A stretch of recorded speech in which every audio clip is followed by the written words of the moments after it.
Fala pessoal, tudo bem com vocês? Um novo surto de Covid tira 8 jogadores do Corinthians para o Clássico. Cássio, Fagner e Fábio Santos estão fora. E do lado do Palmeiras, vai poupar? Qual será a escalação? Chega mais, eu sou o Chico Garcia, inscreva-se no canal e vamos juntos.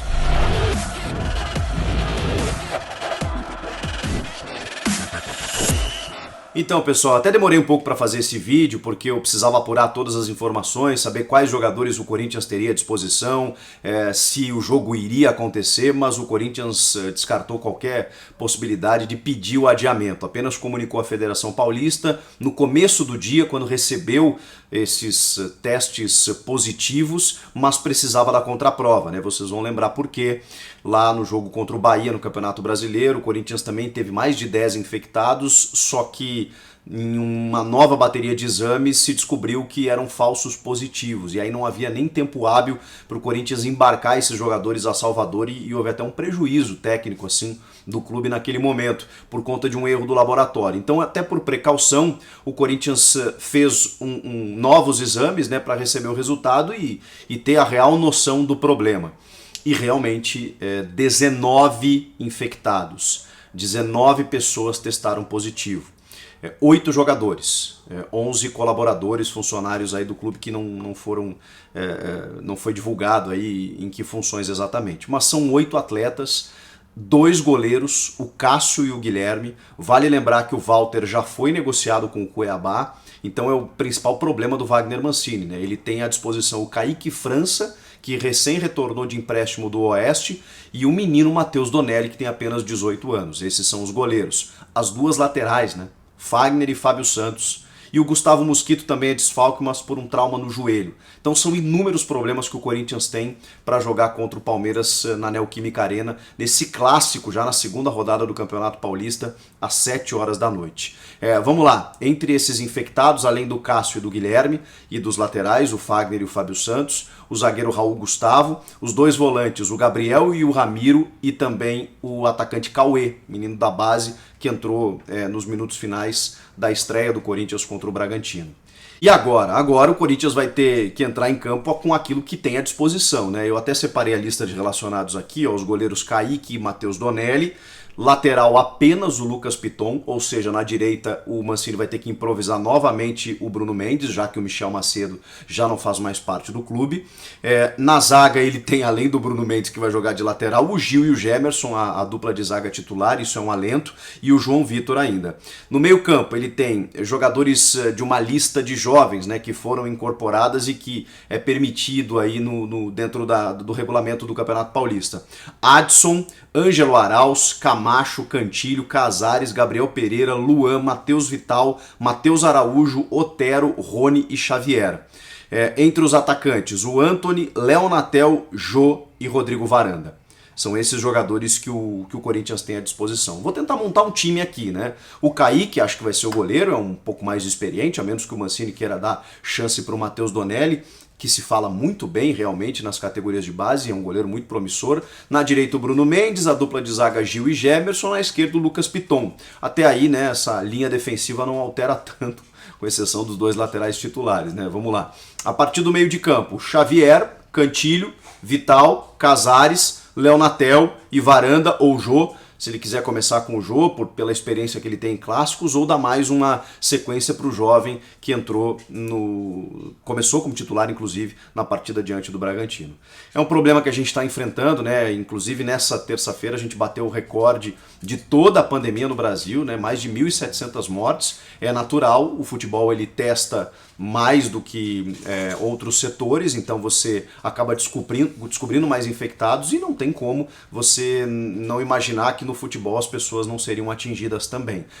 Tomara que isso não seja uma máxima, tomara que isso não seja frequente, que a gente não veja tantos jogadores infectados daqui para frente, e mais do que isso, né? Que tenham sintomas, que tenham alguma situação grave, para jogadores e para todo mundo, né? Porque a gente está falando de futebol aqui. Mas vamos lá, esse é o time que deve entrar em campo, ou pelo menos, né, uma prévia aqui que eu tentei montar para o Corinthians poder encarar esse derby, esse clássico, justamente contra um Palmeiras que está envolvido na final da Copa do Brasil. E vejam como são as coisas. O Palmeiras solicitou à Federação Paulista o adiamento desse clássico. exatamente porque o jogo aconteceria entre essas duas finais e o Palmeiras não foi atendido. Então acho que até por isso o Corinthians nem cogitou pedir o adiamento, né? Porque isso não tem nada a ver com o Palmeiras também sabe que essa recusa da federação não tem nada a ver com o Corinthians, mas o Corinthians tinha uma situação aí para tentar pedir o adiamento, mas como o Palmeiras mesmo está nessa maratona de jogos, está tendo que escalar jogadores muitas vezes por desgaste físico e tal, recorrer à categoria de base, então o calendário precisa ser cumprido, os dirigentes assinaram esse regulamento e é isso que está acontecendo. A gente vai ver um clássico esvaziado, né, dentro das suas melhores condições. O Palmeiras que está envolvido, como eu disse, nas finais da Copa do Brasil, o Abel Ferreira já tinha falado no fim de semana sobre gestão física, é o que ele vai precisar fazer. O Palmeiras está se encaminhando aí para o jogo de número 79 no próximo domingo na temporada. Isso porque esse clássico ele já vale pela temporada 2021, né? Mas corridos aí a gente tem 80 partidas que o Palmeiras disputou nessa temporada. Vamos tentar montar uma escalação, porque tem jogadores até que não estão nem inscritos no Campeonato Paulista. Imagino eu, né, que o Abel vai preservar boa parte daqueles jogadores que atuaram 90 minutos diante do Grêmio. Então, no gol, você preserva aí o Everton, preserva Gustavo Gomes, Luiz Adriano, Felipe Melo, esses caras mais rodados, mais experientes, mas eu acho que ele vai preservar todo mundo. Uma tendência de escalação é o Vinícius Silvestre no gol, ou o próprio Jailson, né? O Vinícius até não tem recebido muitas oportunidades, seria uma grande chance para o goleiro. Na lateral direita é um problema, a menos que o Abel coloque o menino Garcia, ele, por exemplo, o Mike não foi inscrito ainda, mesmo que não tenha jogado contra o Grêmio, e o Marcos Rocha provavelmente vai ser preservado, e também não está inscrito ainda no Paulistão. Então, pode ser que ele utilize o Breno Lopes, como ele utilizou improvisado na partida contra o Atlético Mineiro, na última rodada do Brasileiro. Será? Bom, ele tem o Garcia ou o Breno Lopes por ali. O Luan, o zagueiro tão contestado aí pelos torcedores, como ele foi expulso no jogo contra o Grêmio, não vai jogar a final, a gente imagina que ele vai ser titular nessa partida, né? Ao lado do Renan. Na esquerda, o Vitor Luiz é uma novidade. Ele voltou de empréstimo do Botafogo, treinou normalmente, já foi inscrito no Paulista e pode muito bem atuar. Ou o menino Lucas Esteves, também tem essa possibilidade. Do meio para frente, ele pode utilizar o Danilo, ele pode utilizar o Gabriel Menino. O Danilo entrou no segundo tempo contra o Grêmio. O Gabriel Menino já está recuperado de uma entorse. O Lucas Lima e o Gustavo Scarpa, que são jogadores que já estão inscritos no Paulista também, que não estão atuando como titulares. E no ataque ele tem o William Bigode e o Gabriel Silva. O Verón também ainda não foi inscrito no Paulistão. Então é um time até considerável diante das dificuldades que tem o Palmeiras, preservando alguns jogadores, dando mais minutagem para outros que estão voltando, visando o fim de semana, porque o Palmeiras tem a grande chance de conquistar mais um título na temporada, o segundo do Abel Ferreira, o terceiro do ano, né, depois do Campeonato Paulista, Libertadores, Copa do Brasil e ainda tem a Recopa Sul-Americana mês que vem contra o Defensa e Justiça. Então o Palmeiras vai tentando administrar como pode essa questão física.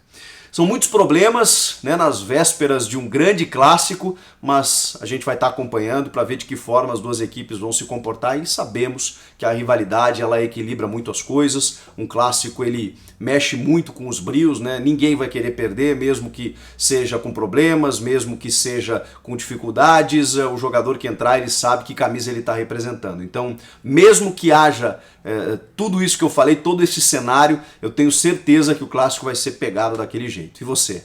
Gostaram dessas escalações? Comenta aqui embaixo, inscreva-se no canal, volto na próxima. Tchau!